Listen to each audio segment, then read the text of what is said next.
Hello, everyone, and welcome to today's webinar, NIGP Certified Procurement Professional, a proven pathway that invests in your long-term career growth.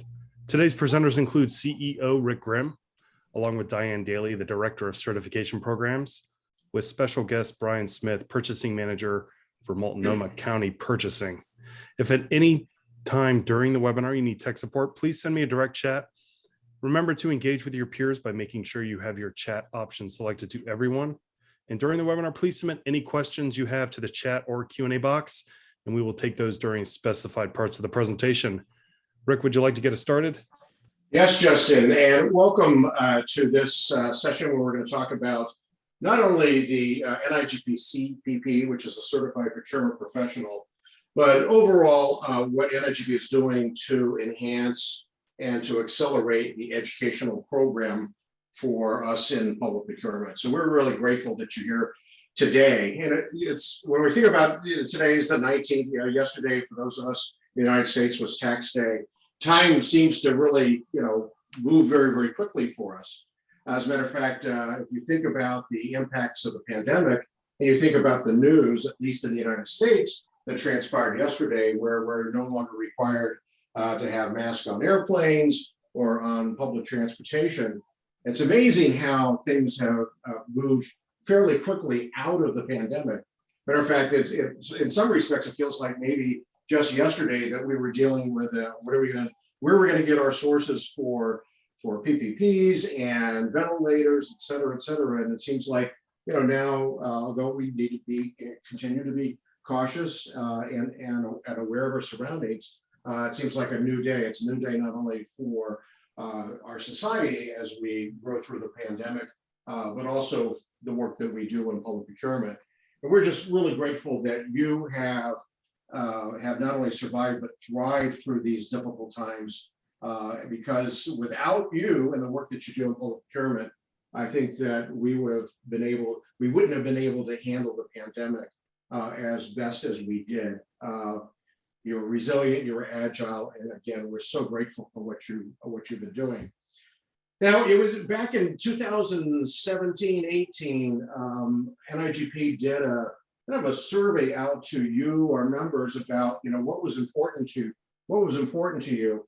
And sometimes it seems like that was such a long time ago, but I think it bears to repeat once again what you told us, and then what we did in terms of responding to your needs. So the first thing that you told us is that it was really important to continue to focus in on competencies, not just necessarily what you know, kind of the book smart side, but how do you apply what you know to the workplace, what we would identify as competencies or behaviors that really prepare you for your work today. And you also told us it was really important for us at NIGP to think about your career goals.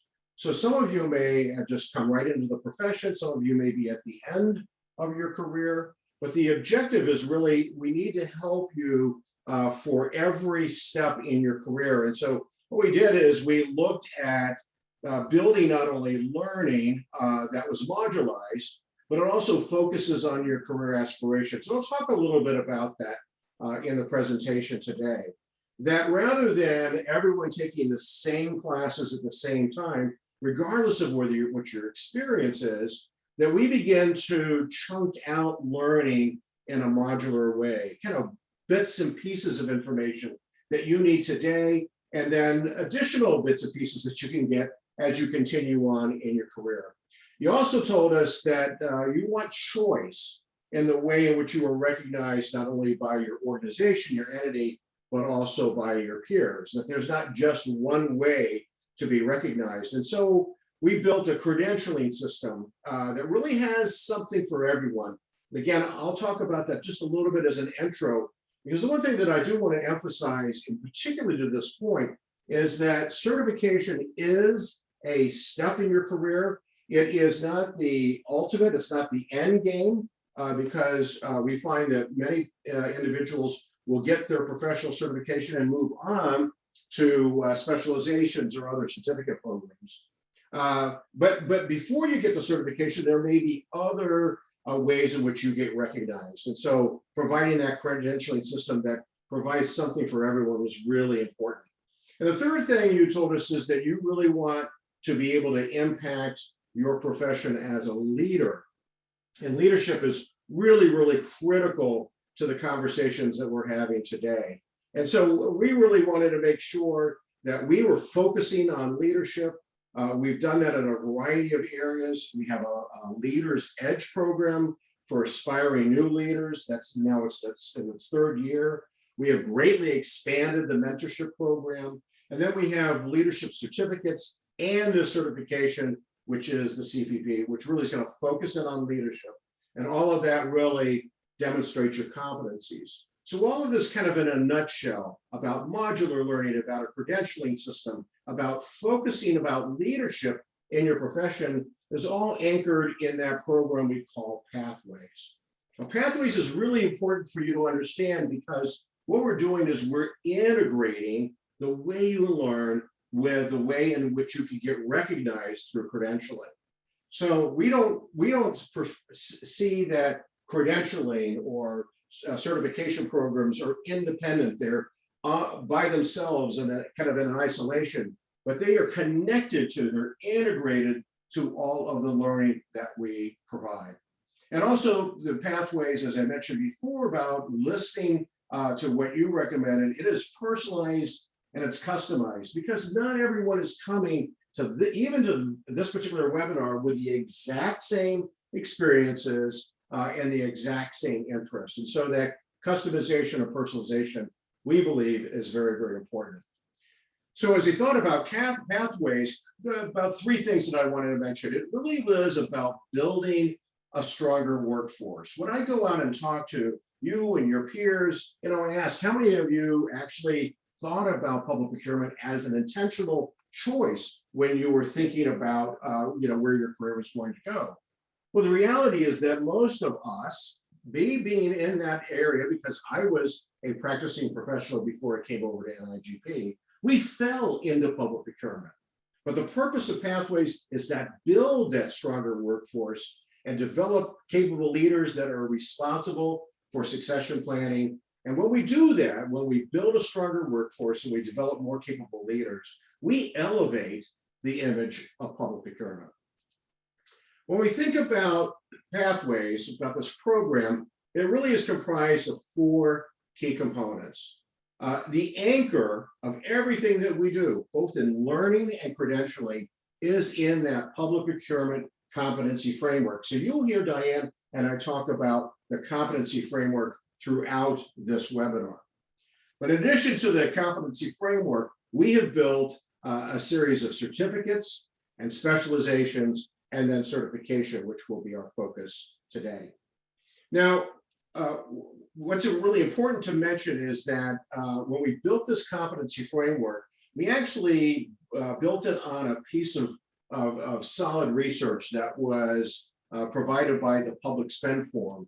Public Spend Forum got a grant from the Volcker Alliance. Those of you in the States may recall the name Paul Volcker, who was chair of the US Federal Reserve Board back in the 1980s. And what Mr. Volcker recognized as he was leading the US Federal Reserve Bank is that there is so much that runs through, so much spend that runs through the work that you do every day in public procurement.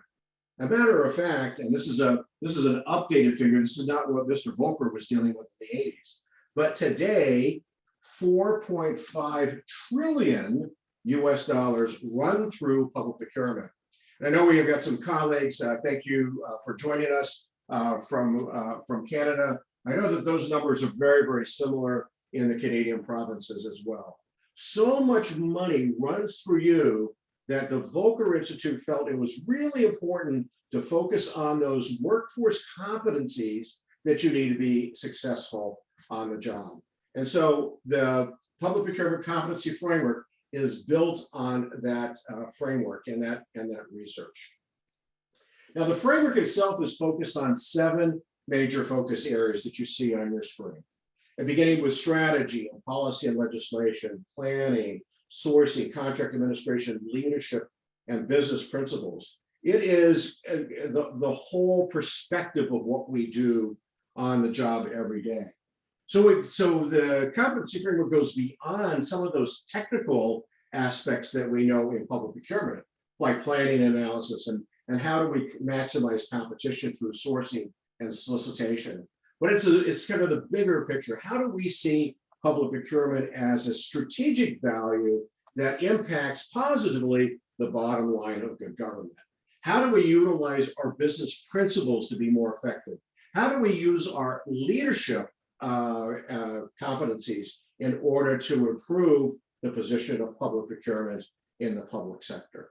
So it's based on these 7 focus areas. And then within the 7 focus areas, which are the dark blue on the left-hand side of the screen, you will see a series of 33 competency modules. And so, for example, in the area of strategy, we would have competency models on mission and public benefit, transformation and vision creation, social responsibility, and alignment. So when I talk about your ability to kind of pick and choose your learning opportunities, rather than saying all of us on this call need to go through all 33 of these competency modules, you may have already done public procurement, or maybe you've done procurement in the private sector for 10, 15 years. Well, we don't need to start you back in kind of what we would call the classic 101. The ability is for you to identify where your strengths and weaknesses are, and to be able to pick from those competency modules, customized, professionalized for your particular needs.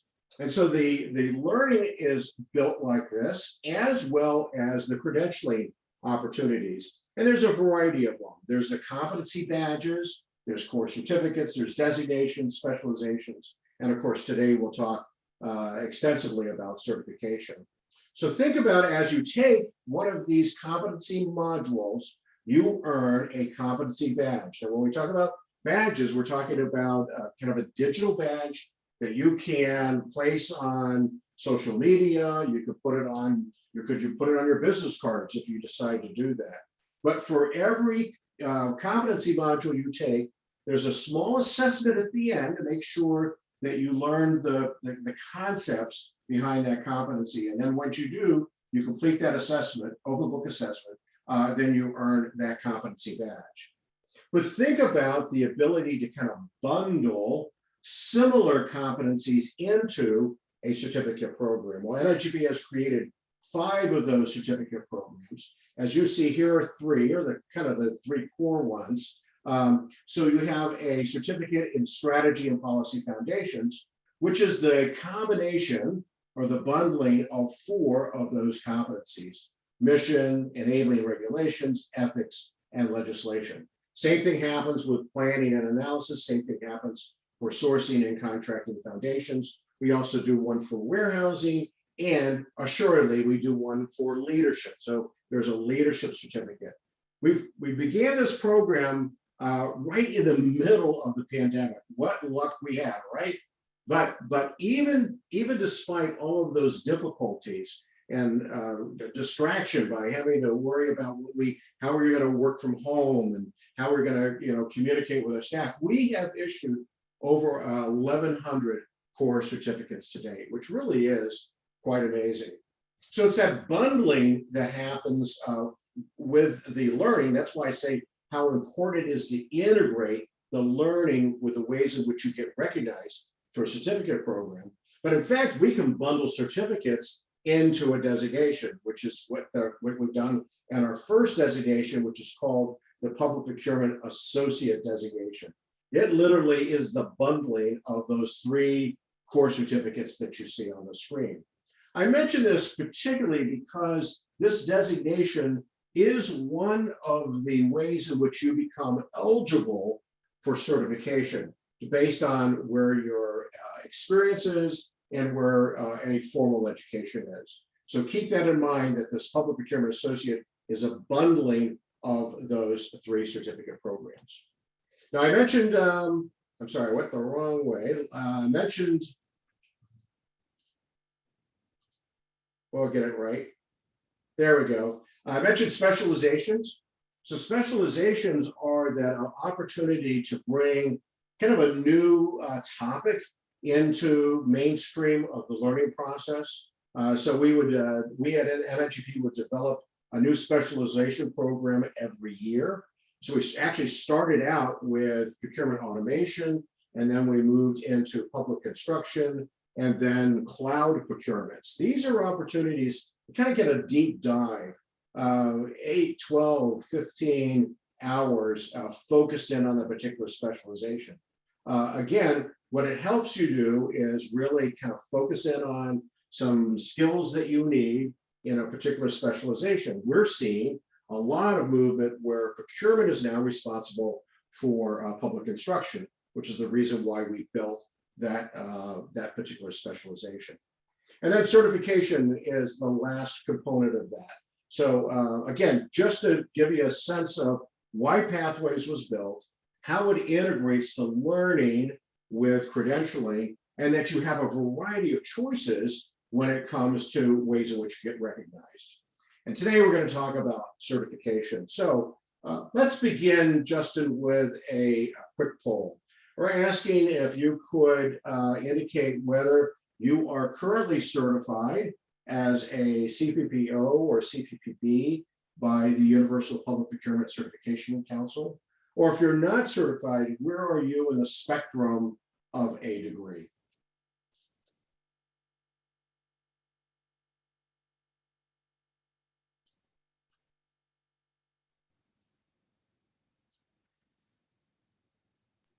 And we'll give everybody about 5 more seconds.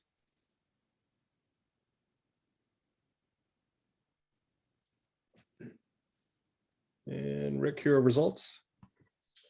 Okay, so this really helps us as we tailor, I mean, we have a presentation, but we'll tailor the presentation based on these poll results. And this is very, very helpful for Diane and I. Almost 50% of you, the majority are coming in with a bachelor's degree. If I were to connect those two together, a bachelor's or a master's degree, you can see that we're, you know, at that kind of 53 percentile. Then a sizable number of you coming through associates or no degree, about 30% of you, and about 17% are currently have either a CPPO or CPPB. That's important to note, because as we talk about eligibility, those numbers will come in for us. So let's talk about what makes the CPP unique. Well, 3 things. One is it's targeted to that mid to executive level leader. So this is not a program where if you just started out, maybe you just got a college degree and you're coming into public procurement, this is not for you. What is for you are those other ways in which you can recognize. So the public procurement associate designation or one of the certificate programs. But this is focused on executive level leaders. Now, the word leader sometimes gets interpreted to mean supervisor or you know, some kind of management role that you play. Well, in fact, leadership is that ability to influence your workforce and how public procurement plays a role in elevating the government. So leadership does not necessarily mean that this program is exclusive to those who supervise a group of people or supervise a group of projects or manage those. But in leadership, if you were responsible for developing bid specifications, and then you have to go and work on an RFP evaluation team, lead that team, that's what leadership means. So it's the mid to executive level leaders. And the second thing that makes it unique, as I mentioned earlier, it's all anchored. Everything that we're doing at NIGP is anchored on that public procurement competency framework, trying to fulfill the vision that Volcker had when he developed his alliance and created the research. And the third is that the focus is not on what you know, so it's not a knowledge-based exam, but is how you apply that knowledge based on what you do in the workforce every day. So it is competency-based. There are other areas where it is unique. As I said earlier, it is integrated. It connects fully with what we're doing with Pathways in learning and credentialing. And the nice thing about having that integration is that as NIGP produces research, and the research gets us to understand a new way, a new approach to public procurement, that those nuances will spill over into all of the credentials that we have. So the ongoing content gets refreshed, and that refreshment in the content allows us to make sure that the CPP remains relevant. In other words, it doesn't stay there and the exact same questions are there for 15 or 20 years, because as you and I know, there's always transformation that occurs in public procurement. It's also connected, the CPP, to the work that we're doing in workforce development at NIGP to help with career advancement and succession planning. And I mentioned that earlier. That was one of the things that you told us you were looking for. And then it links to a single database. So it links automatically to your record at NIGP, your learning management system or Spire record. It connects that. So if you've taken a class with NIGP, you've gone to an event with NIGP, all that information is linked directly to your certification record automatically. Plus, then of course, you have that opportunity to add additional learnings, or if you got it through a chapter or another collegial association, that's great as well. You can post those learning activities for recertification. But you can see the real benefit of integrating, connecting the learning with credentialing, particularly as it relates to certification. When we built this program, 6 major principles. We really wanted to focus in on competencies, the ability to be successful on the job. We also wanted to make sure that the exam is rigorous and meaningful, and yet it's flexible and adaptable to your particular situation. You'll hear us talk about flexibility and adaptability throughout the presentation. We want to focus not on the procurement techniques that are important to you, like again, how do you maximize competition, but a fuller list of those competencies that are needed to be successful on the job. We definitely wanted to make sure that we were following best practices that are issued by ANSI and the accreditation standards that have been created by ISO. Why is that important to us? Because we know it's important to you. You, as you're building your bid specifications or you're building standards, you usually are identifying standards that a supplier should follow in order to be a successful contractor for your agency. Likewise, NIGP should be following those same standards to make sure, those best practices to make sure that the certification programs meet that litmus test. And of course, we want it to be valued by procurement professionals and supervisors. So when we developed it, again, we took that public procurement competency framework, and then we brought together a group of your peers, subject matter experts who developed a survey that went out to the membership. And with that survey, we asked about the frequency and importance of activities that are performed, again, by that target group, the mid to senior level leaders. And we received over 1,200 responses. This is back in probably about 2018. The reason why that's important is that that's part of ANSI accreditation, that this just isn't Diane and Rick getting together and identifying what's going to be on the exam. It comes from the research that was generated by you as you responded to those surveys. And by the way, we continue to do that, that subject matter experts, we continue to do the research for many, many years in the future. Again, because it's really important that the certification remain relevant. Today, we have 822 professionals, leaders who have obtained their NIGP-CPP, and that's in less than 2 years. That's since August of 2020 when we had our first exams.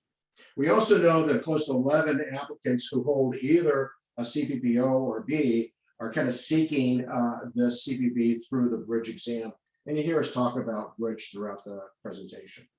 Now, we're going to give you a lot of information, basically kind of 5 major questions that are asked. But I really want to emphasize the importance of reviewing the NIGP-CPP certification handbook. It is a digital handbook. You go right onto the NIGP website, under the certification tab, and get a copy of that certification handbook, because it has all of the questions that you may pose today, or things that you didn't, wasn't on top of mind today, but you want to go back and refresh. So make sure you look at that certification handbook. Now, we're going to tell you why we think it's important, but really, I think it's important for you to hear from your peers. So Stephanie Dion, who is at Winnipeg in Manitoba, has a great Canadian perspective. Stephanie says the NIGP-CPP certification is inclusive.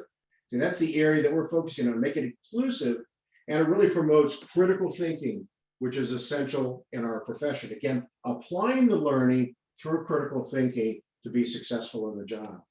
Or Travis Pierce from the Raleigh-Durham Airport Authority in North Carolina, it empowers him with the confidence and expertise needed to drive and deliver results. And so he's encouraging all professionals to seek it as a demonstration of competence, of knowledge, and skills to excel as a leader in the procurement profession. You can hear some of those themes coming through about leadership. Our good friend Lisa Mahalko at Georgia Technology Authority. Now, Lisa's been around public procurement for many, many years. And she says, yeah, but for the last few years, I felt like I was hitting a ceiling and I needed assistance in moving to a next level. And so Lisa says by achieving certification, she now can showcase the technical and behavioral skills. Again, not just regurgitation on knowledge, but the behavioral skills that this certification exemplifies. Now, today, we're really fortunate to have a dear friend of mine, Brian. We've known each other for probably at least a decade, maybe even longer than that. I'm showing my age, but Brian, I think, was 18 at least when he first started in public procurement. But Brian is here today just to kind of give you an understanding, a perspective from his vantage point as a purchasing manager for a very, very large county government in the Portland, Oregon area. Brian, welcome to the webinar, and just share with us about your experiences. How did you prepare, and what the certification means to you?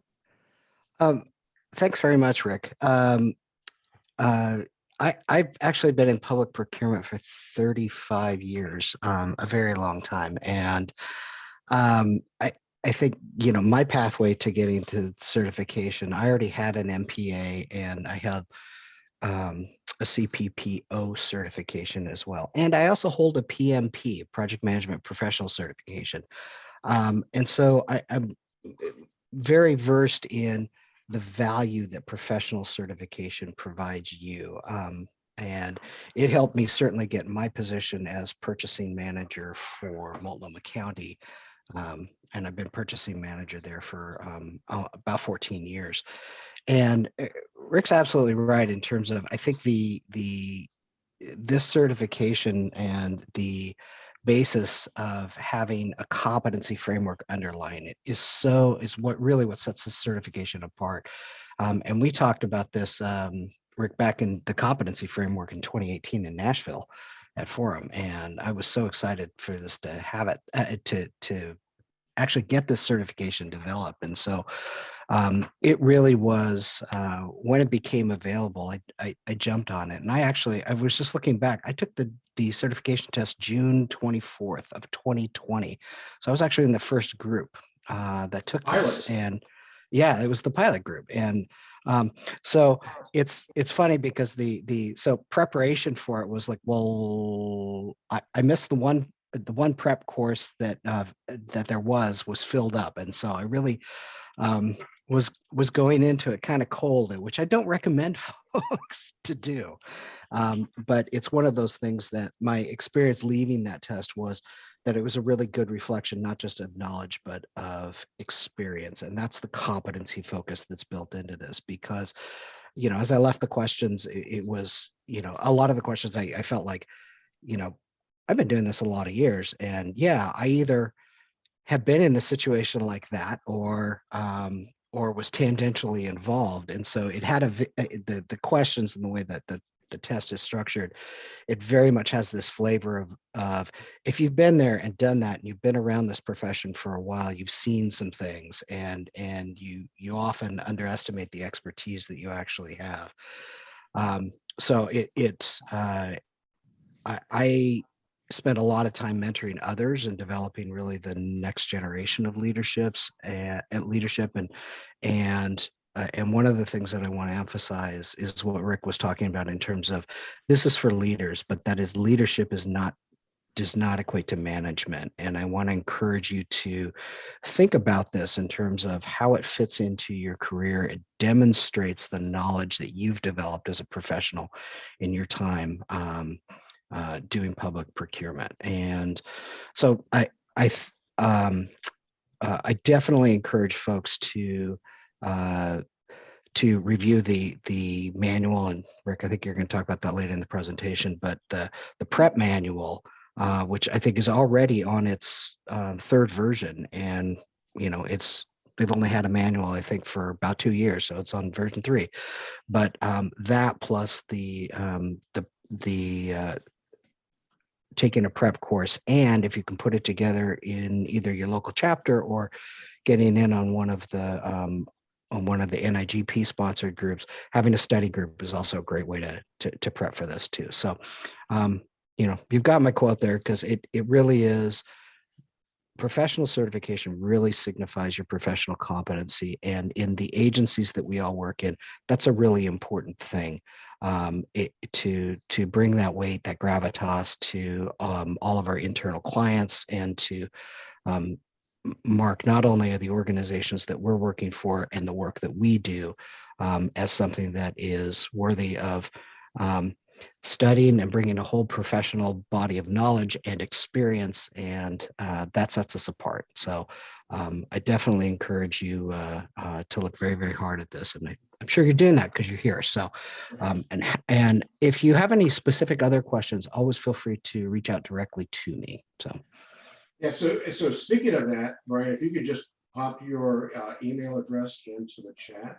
So absolutely, that would be helpful. And thanks for mentioning also the how to prepare, because that actually has evolved. I mean, the folks that were in pilots were at a distinct disadvantage. But I think that what we've seen is that because in public procurement, we're really good about sharing with each other and supporting each other. Now, you can't overemphasize the importance of like study groups, whether that happens within your network of chapters or whatever the case may be. And we'll talk about that as part of this presentation about how to best prepare. But thank you, Brian, so much. It's good to hear your voice. And I thank you. Continue to do great work in Multnomah County. thanks. And Rick, I got to pop off. My board is asking for me. Okay, well, that never happens to anyone, does it? No, it doesn't. Thank you all very much. Okay, take care.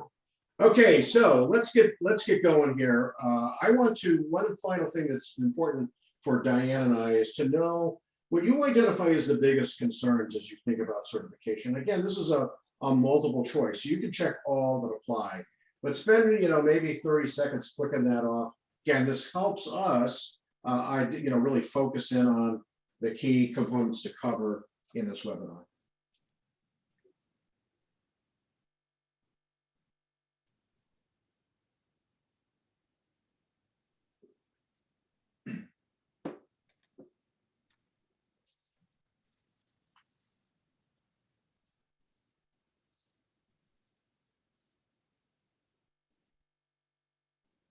We'll give everybody about 10 more seconds.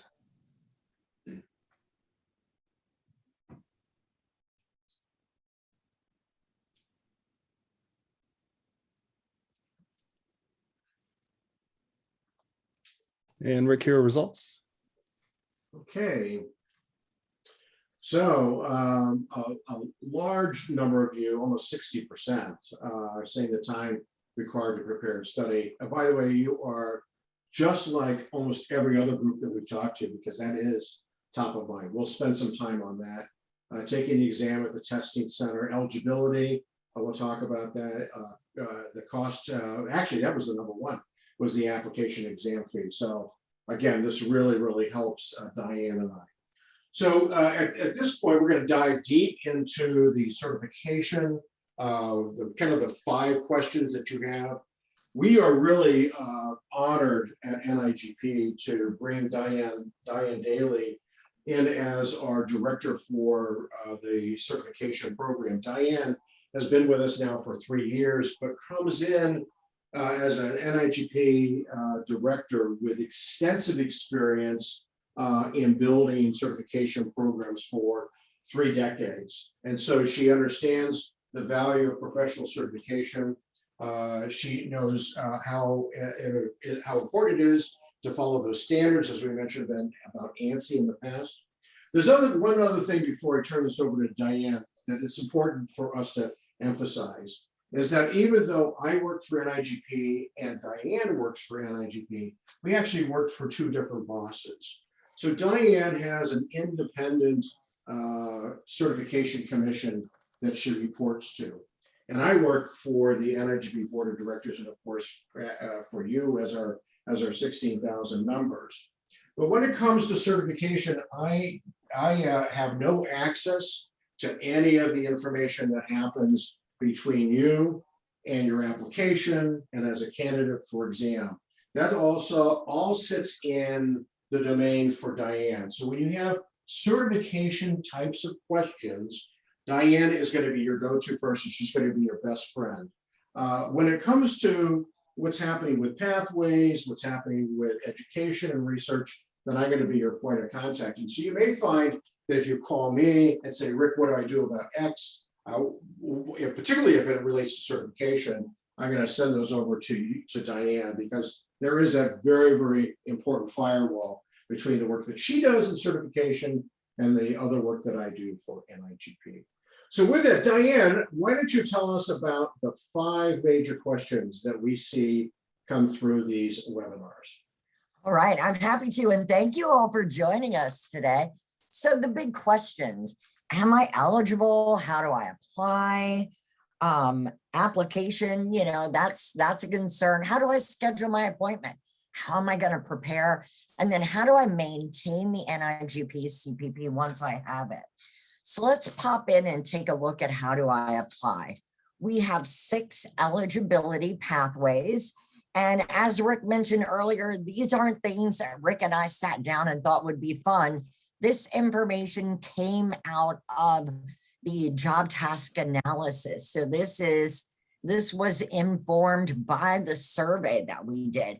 So the NIGP-CPP, the requirements are formal college university education plus relevant work experience for 5 of the pathways, or if you're certified as a CPPO or CPPB. There are no training hours required, no informal classes that you have to take, no other prerequisites. So let's take a look. You'll see our pathways are A through F. Pathway A has the highest education requirement and the least amount of work experience. So for pathway A, it has to be a graduate degree specific to one of these 5 areas, and then 2 years or 24 months of relevant work experience. If you have a question about whether or not your degree meets pathway A, send me a quick email. I put my email address at the very beginning of the chat, and I'd be happy to, talk with you one-on-one. So that's pathway A. All of the work experience that you'll note will be within the past 10 years, full-time procurement, buyer or seller, public or private. So pathway A. Pathway B has 2 education requirements: bachelor's degree in any area, and then a graduate level certificate from an accredited college or university in public administration, public policy, supply chain, and procurement. And you'll see then that the work experience has increased to 36 months. Pathway B is a pathway that, it's probably one of the more difficult ones to get because of the graduate level certificate. And so pathway C, it looks like 41% of you are coming to us today with a bachelor's degree.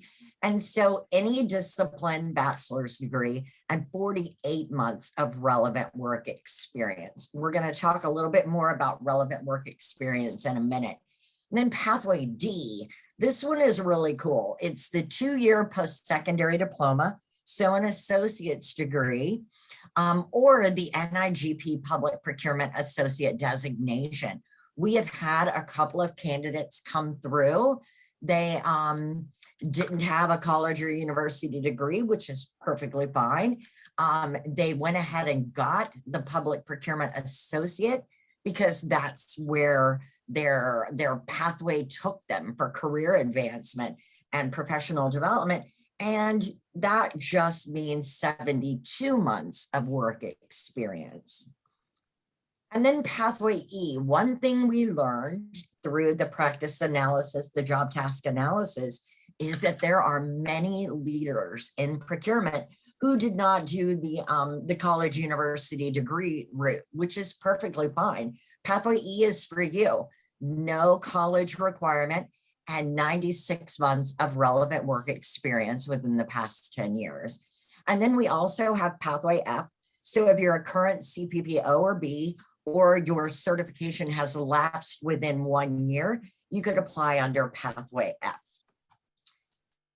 All right, so there are a couple of differences for pathway F. You're the CPPO, CPPB. Everyone completes the online application, but for the B's and the O's, no proof of formal college university education, no work experience proof. You would upload either a copy of your certificate showing the expiration date, or you could access the UPPCC database directory and upload a copy of the screenshot of your record.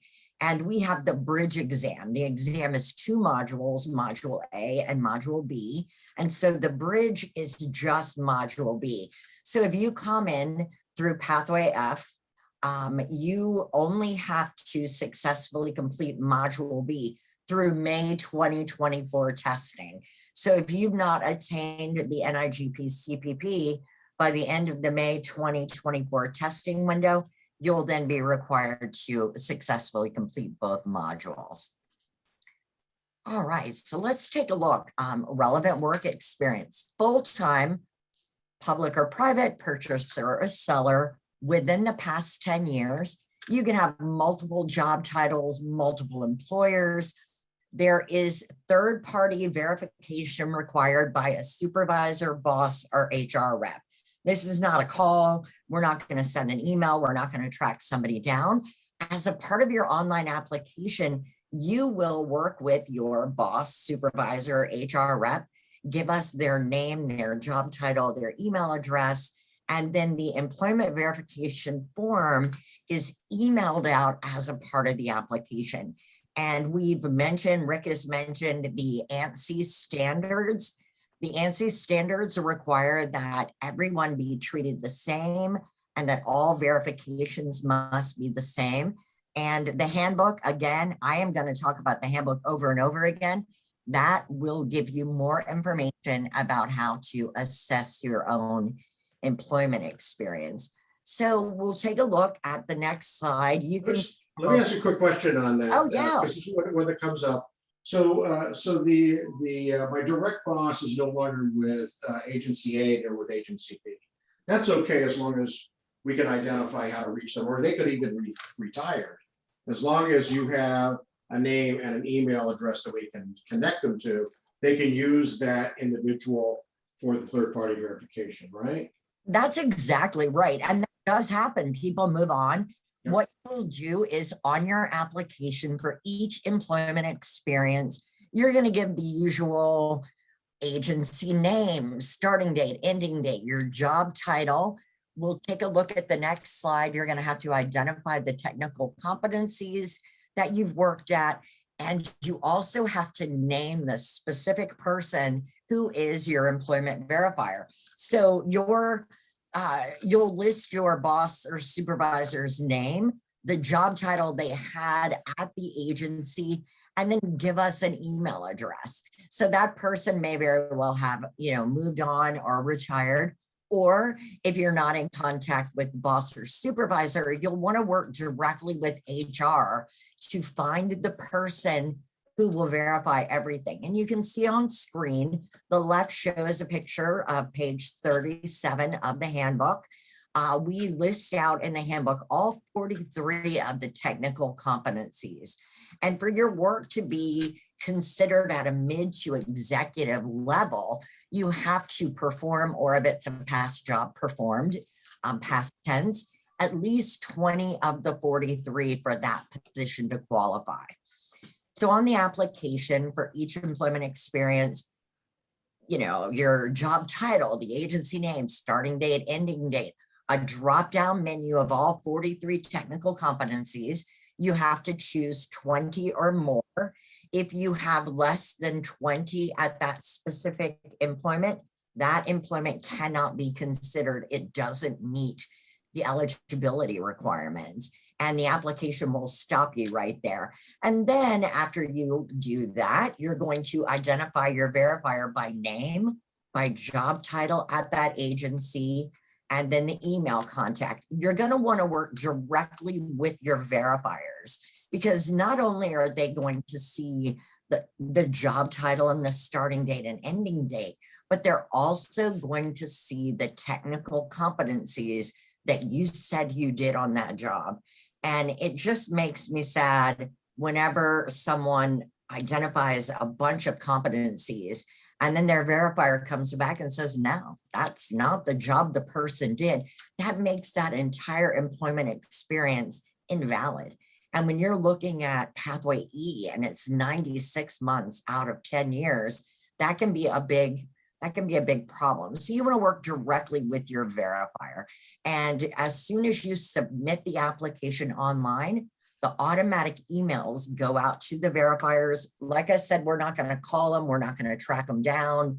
I had people send me an email saying, Diane, this is the name of the company, find somebody to do it. It doesn't work like that. You have to give us that name. And it's got to be a boss, supervisor, HR rep, and then they will verify through the form that has been sent to them.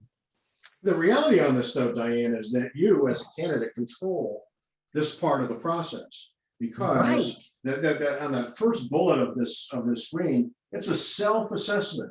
I cannot tell you how many times someone has said, well, listen, I'm purchasing agent, but over in the neighboring jurisdiction, that title purchasing agent means something radically different. And so rather than guessing about titles, which don't necessarily say what you're doing, a lot of times it's not in your title. We want you to do first, that first step is for you to self-assess. Did you meet at least 20 of those 43 technical competencies? As Diana mentioned, it's right there in the certification handbook. It is so transparent. As a matter of fact, when you go to the online application, it's also going to list the 43 and there are check boxes that you complete. And then it actually does the math for you. It says, oh yeah, you got 21, or you have 28, or you only have 18. So there's so much power that you have in this work experience verification, because you are doing the self-assessment and you are telling Diane and her team who to contact for that third-party verification. So a lot of power that you have in this process. That's exactly right. And I am a certification professional. So one thing I do like to do is go through the applications and just take a look at the variety of job titles and then the different technical competencies that each one perform.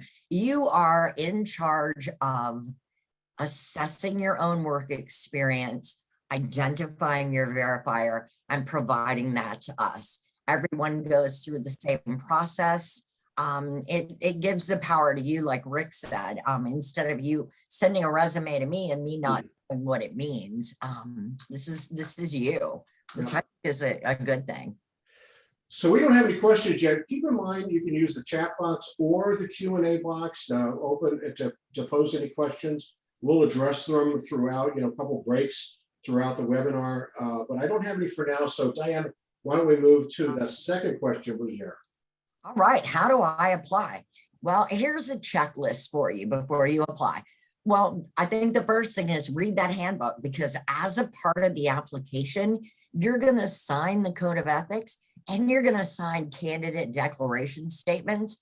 And one of those statements is that you've read the handbook. So you want to read the handbook. And that's how you'll confirm if you're eligible through one of the 6 pathways. You want to assess your own work experience, make sure you can identify your verifiers. Again, pathway F, you are exempt.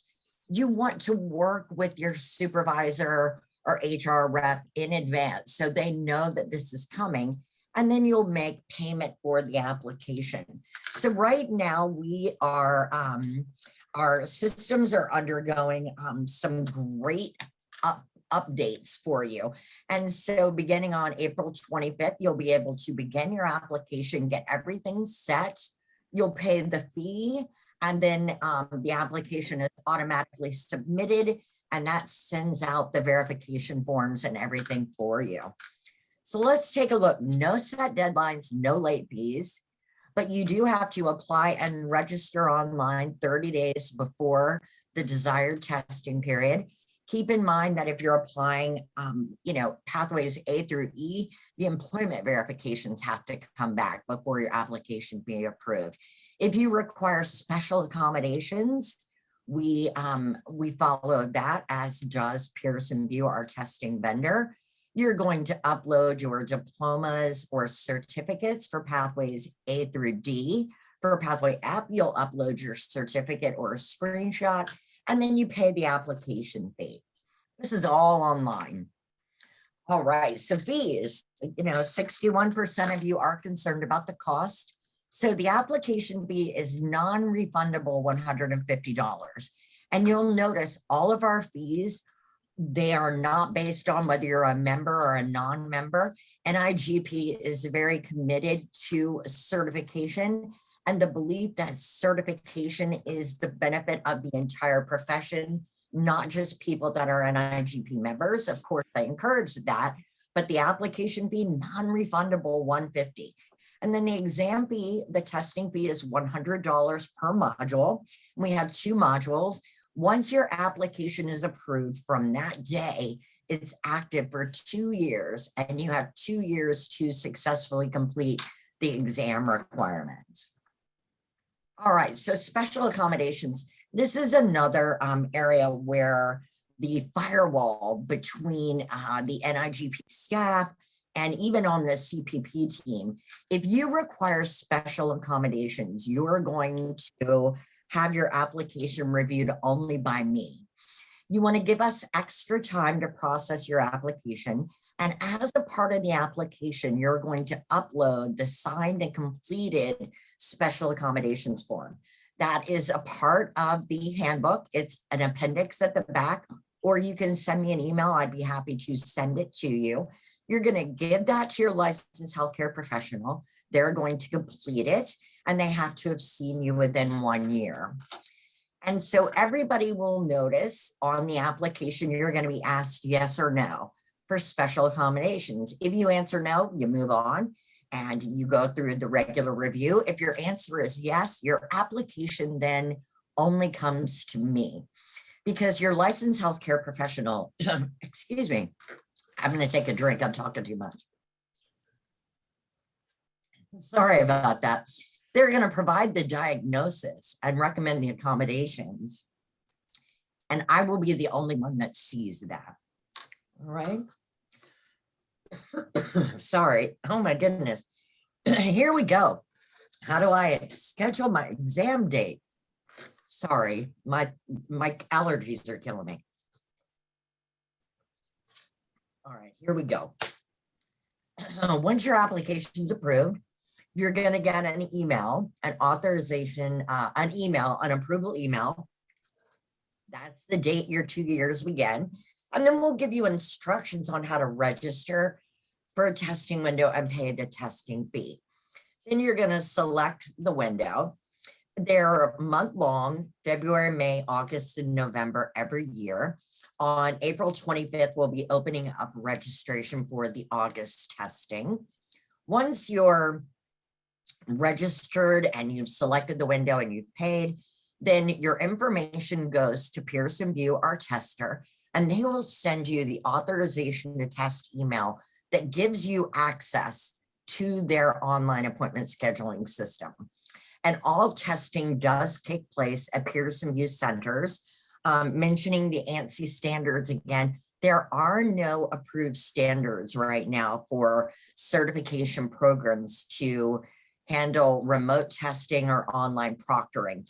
And so the NIGP-CPP does not allow that. You have to go to a testing center. Once those standards are approved and in place, the certification commission will take a look. But right now, everybody goes to the testing center.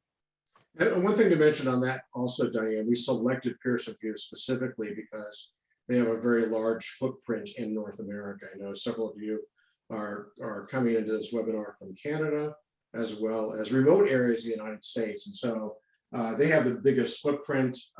We have a link on the NIG website so that you can check and see what the closest testing center would be to you. But Diane, I know that you field those calls all the time as well, and you can help them walk through that process. Sure, and that's the kind of thing, you want to know where's the link for me to take a look at a testing center. You can go through the website and figure it out yourself, or you can have my email address set up as a quick link and pop me an email. I will get right back to you and help you with that. All right, so life gets in the way. You've scheduled an appointment, but you can't take the exam. I do not have access to your Pearson VUE appointment scheduling account. Only you do. So you're going to schedule your appointment through Pearson VUE's online system, and you're going to cancel the same way. And you have to give at least 24 hours advance notice to reschedule within the same window. At least 24 hours notice, testing in the same window, no fee. But if you reschedule less than 24 hours or just don't go to the appointment at all, Pearson VUE charges us the full $100 fee as a penalty towards you. That means your testing fee was just forfeited by you, and you will have to pay a new testing fee to register for a new. If there's an emergency, there's information in the handbook how you would contact me, and I would let you know what you need to do to prove that. And the emergency has to be within the 24 hours too. And then let's say the testing window just doesn't work for you anymore. You're too busy. You cancel your appointment. You can transfer to a new exam window for the $50 transfer fee. And 2 exam modules, Module A and Module B. The great thing about module testing is if you don't successfully complete one or both modules, and anybody who comes in pathway A through E has to successfully complete both, you don't have to retake both modules. You only have to retake the entire module that you did not receive the passing score. You can only test once on each module per window. So you can't schedule an appointment for August 5th, find out you're unsuccessful right there at the testing center, you get your results, and then immediately, register for a retest and test, 5 days later in August. It's only once per window. But the good thing with this is 3 opportunities for each module within your 2-year application period. Some people choose to start with the exam module they think is going to be easiest. In the handbook, the content outline is broken out. Some people think, you know what, I think A is going to be easier. I'm going to take that first, pass it, move to B. Other people like to start with the harder one first. You know yourself best. Some people want to take both modules in the same window. Maybe you want to take A at the beginning of the window and B at the end. Or perhaps you want to find 2 appointments on the same day and take one from 10 until noon, and then the next one from 1 to 3. It's up for you. This is your choice. You know yourself best. All right, any questions? I don't, and Justin, I'm just checking because I'm not seeing any open questions in the Q&A box. Please feel free to pose those questions. As we said before, Diana is always going to be here, as we wrap up the webinar. But if you have any questions here, I'm sure if you have it, someone else has that same question. Okay, let's go to the 4th question, Diane, which is how do I prepare for the exam? And I think you're going to turn this one back to me, aren't you? I have to turn that back to Rick. I cannot be involved in preparing or studying for the exam because I direct the program and the building exam. So I have to step behind my firewall here, and I'm going to toss it over to Thanks, Diane. So there's two things here. First is to know the exam content. That's absolutely critical. And then how do you look at the various options to prepare? Brian talked about things like study groups, self-assessments. We're going to walk you through that process. The first thing to know about the exam content, I said this earlier, is that it's all based on that pathways, the Public Procurement Competency Framework. There's 43 specific competency statements that are covered in the exam. Yes, it's the same 43 where you use to do your eligibility on the work experience. And it's very transparent. It's right there in the certification handbook. You will see all 43 there. And then the exam is weighted based on the practice analysis survey. So do not assume that a seventh of the exam is going to be on strategy, a seventh is going to be on policy and legislation. But it will tell you how it has been weighted. And again, that comes from the practice analysis survey. It actually came from you and your peers that participated in that survey back in 2018. But it is competency-based, so it's based on the competency statements. So I think it's also important to know what a competency statement looks like. So you'll see it's not just knowledge, but it's how you apply that knowledge to the workplace. So here's 6 examples of the competency statements for leadership, creating and fostering a professional ethical culture, or a system to foster continuous improvement or professional opportunities, or how do you engage stakeholders in the development of performance indicators, and what criteria do you use to assess both internal and external relationships, and how do you align procurement with entity goals? Those are kinds of examples of the leadership focus area. Now, Diane mentioned, I think this is really important that you understand this, because this is where the flexibility and customization comes in. It is a 2-part modular exam. There's a module A and a module B. And as Diane mentioned, module B is specifically for those who are going to take a bridge exam, so an abbreviated exam, because they currently have either a CPPO or a CPPB or lapsed within the 1 year. Now, the nice thing about a modular exam is it's flexible. As Diane mentioned, you know, if you're a great test taker, not me, by the way, but if you're a great test taker, you may decide to schedule both modules on the same day. I'm going to go in and I'm going to take module A at 8 o'clock, and then I'm going to take a little break, and I'm going to come back at 1 p.m. and take module B. By the way, there is no sense of order. Diane mentioned this earlier. You can take A, then B. You can take B, then A. It's all about you and the flexibility that you have. But the nice thing is, again, if you do not test well, that is me, by the way, is the scoring is done independently. So I can be successful with one module, not successful with the other one, and all I have to take is retake the module that I was not successful with. So when you think about having to pay for your exam fee, your exam fees are by module. And in many certification programs, if you fail, you have to take the entire exam over again, which in this area would be a $200 exam fee. But because the exam is by module, you're only paying for the exam fee by module as well. 80 multiple choice questions, you have 2 hours to complete each module. Again, 2-part module exam. So how does this actually break down?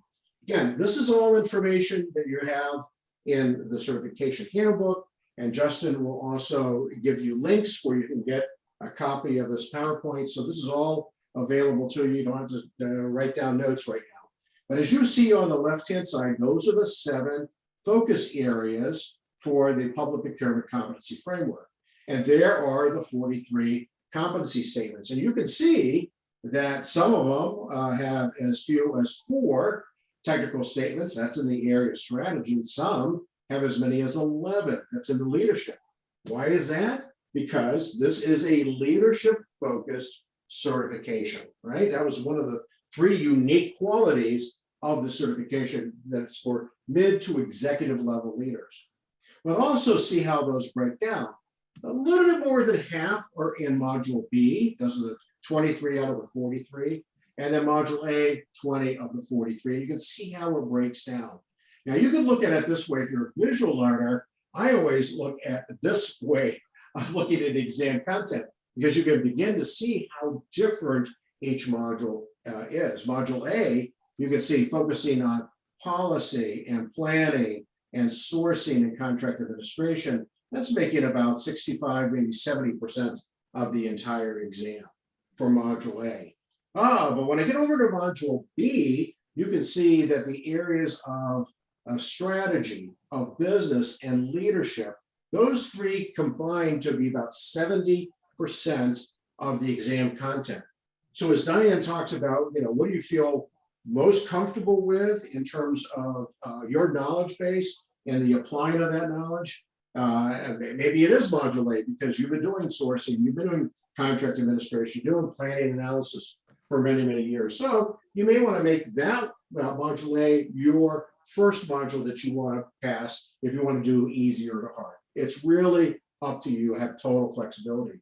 And remember, you can take one module in one of the testing periods. Let's say you do it in May, and then you can wait until August. You can even wait till November. You got 2 years to complete the exam process successfully. So it's really all about how you want to prepare for each of the exams. The nice thing is we also use auto scoring, so your exam results are immediate. You walk out of that testing center with a piece of paper that's handed to you, and it's going to tell you whether you were successful or unsuccessful. So that's the exam composition. And again, you'll see that clearly articulated in the certification handbook. So the second part of this question is, how do I prepare? So there's a variety of ways in which you can do that. The first one I'm going to look at is the digital prep guide. So again, we've broken this down by module as well, because if you're coming through Pathway F, you only need to get Module B, which is the bridge exam. So you can buy these separately, you can buy them together, but they are provided for you digitally at $45 per module. Now, if you don't like a digital downloaded copy, we can do a printed copy for you as well. You'll have that choice as you go to order your prep guides. So the prep guides are going to walk you through each of the competency modules and where you will find the learning, the content that is built in the pathway. So it really is a great go-to resource. If in fact you like to have an instructor that's available to you, an instructor-led virtual course, that's available for you as well. NIGP will run that 2 months before every test period. So we'll do the next testing period is in August. So about the 1st of June, you will see those virtual prep courses available.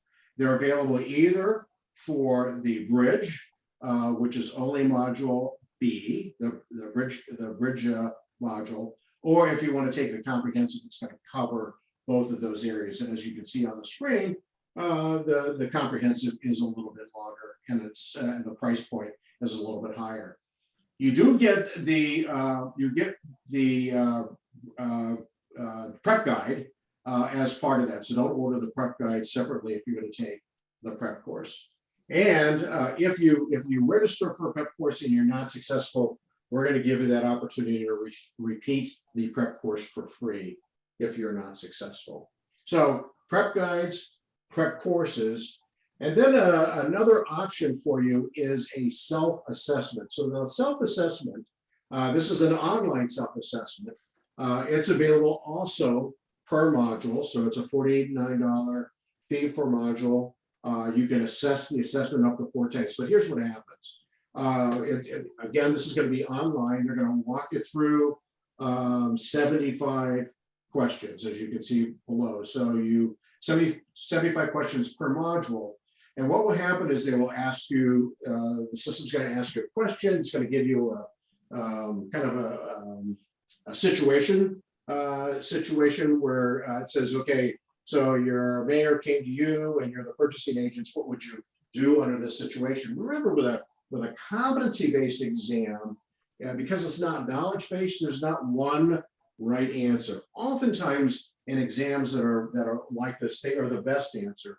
So you typically will have, oh, well, it could be A and it could be C. As you walk through that process, for every question, you get that immediate feedback. So it comes back and says the answer is C because X, Y, and Z. And at the end of completing that 75 questions, you actually get a report. And that report tells you about your strengths and your weaknesses, and then ties you back to a learning module and pathways to begin to hone your skills.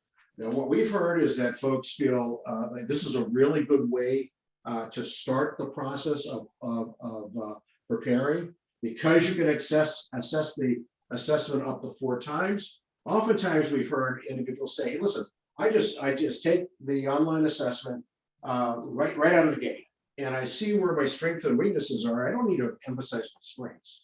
Why restudy all the material? I'm going to really focus in on those areas that I didn't do quite as well. And by the way, you'll see over on the left-hand side again, we mentioned the fact that you have the value of that online assessment in a discount code for a class that you want to take. So let's just say you want to apply that $49 discount to one of those courses where you need some help because you're weak in that particular area. It could be like critical thinking, or it could be business continuity, any number of issues. But folks have said that this is really a good way to really start that learning process, and it is an online assessment. You don't have to take it in one setting. So again, 75 questions, that's pretty long, but let's say you start and you want to do the first 25 questions, and then you need to put the kids to bed or make dinner or whatever the case may be. Then you can come back and start with question 26. But it does give you that feedback that's really helpful. I do want to emphasize, because our folks that on the content side of NIGP are preparing these situations utilizing your peers, subject matter experts. But do not anticipate that the questions you see on the online self-assessment are going to be on your exam, because I can pretty much assure you it's not. These are ways in which to get you comfortable with how questions come up, and it is based on those same competency statements that you see in that are the basis of the exam. But you're not going to find a one-to-one relationship between this online self-assessment and when you sit for the exam at a Pearson field. In addition, 2 more options for me to mention to you. Insight study groups, we again kicked those off about 2 months in advance.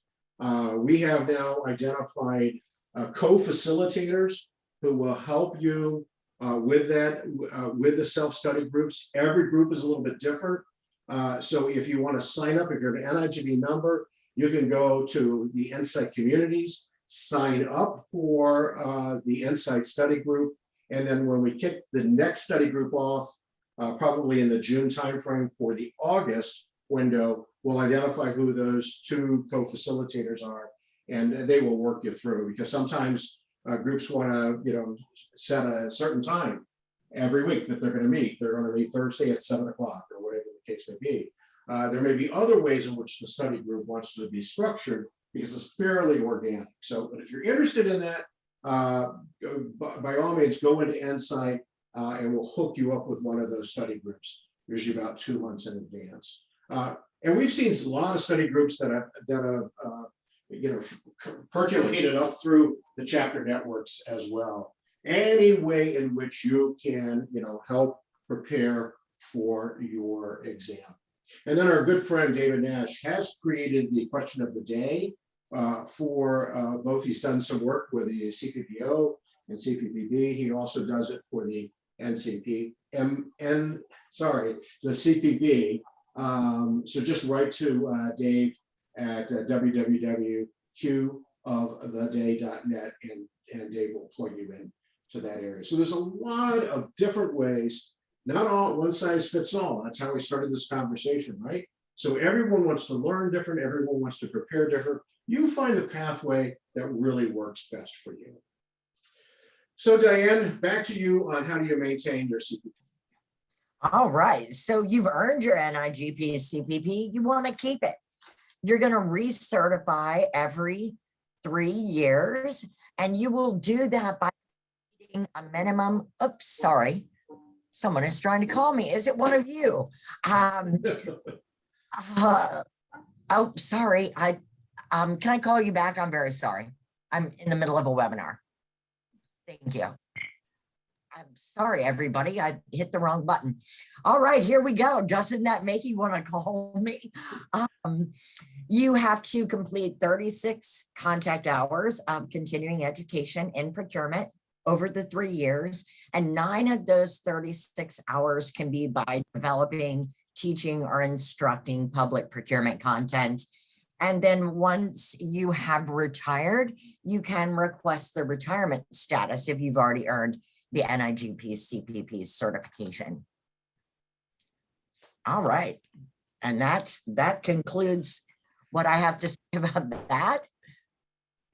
And no further questions. Let me just do a real quick overview just to remind you. Again, 6 optional pathways for you to become eligible. I know eligibility was, I think, top of mind. And so if you don't have a degree, there's pathway D and pathway E that are available to you. Associate's degree, no degree at all. And you also have that, remember that public procurement associate designation. So let's just say you're coming in with a high school diploma, where you can shorten 2 years of that work experience by getting your associate designation. NIGP offers what we call boot camps for it, and it's a period of about 10 to 11 weeks of study. Not all day, it's not 8 to 5 for 11 weeks, but it's a pretty intensive boot camp. But you have actually, it's about, as I said, about a 10-week window. And for that 10 weeks, when you get your associate, you've reduced the work experience by 2 years. So that may be a good fit for you. But anyway, there's 6 optional pathways. And when the Certification Commission came together and said, should we have training requisites at the beginning? A lot of certification programs do. We said, no, the proof of the pudding really is your ability to pass the exam, a competency-based exam. So there's no procurement training required.